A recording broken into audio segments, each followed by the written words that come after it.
Couple of thoughts about the Antonio Brown situation. I just got back to the law firm. I've got a couple of messages here from reporters looking for commentary. And just real quick, these are my four thoughts on what Mr. Brown is probably going to be experiencing over the next 1 to 2 weeks. Number one, he's being sued in federal court on a civil case. What that means is the only exposure he's looking at are monetary damages. He's not going to go to jail because of what does or doesn't happen in the civil federal case. Number two, as of this video, as far as I know, he's not being prosecuted for a crime, which would entail jail time. So let's get that straight. Number three, in addition to the civil burden of proof, which is a slight shifting of the scales, it's beyond a preponderance of the evidence. Not that difficult to prove, okay? In a criminal case, it's beyond a reasonable doubt. A much higher standard of proof is required in a criminal case than a civil case. But there's two more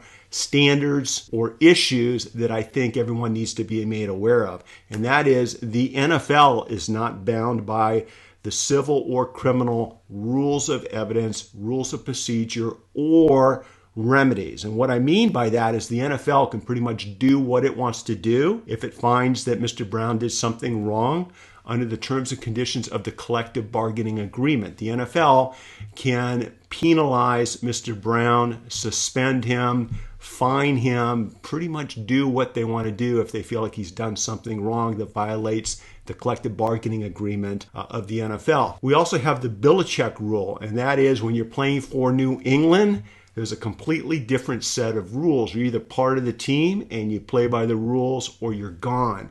And I see Mr. Brown actually being subjected to all four of these issues.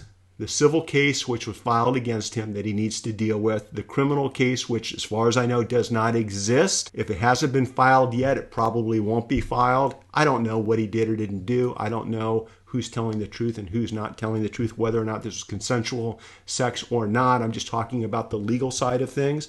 We have the civil, the criminal, the NFL standard of proof under the terms and conditions of the collective bargaining agreement, and then we have the Belichick rule, which is if you play for the Patriots, it's his way or the highway. So hopefully that will answer everyone's questions, because I know a lot of people are confused about the civil standard of proof to show liability versus the criminal standard of proof to show guilt. And if you guys have any questions, reach out to me. I'm at Mitch Jackson right here on Twitter and most of the social platforms. You can connect with me at streaming.lawyer.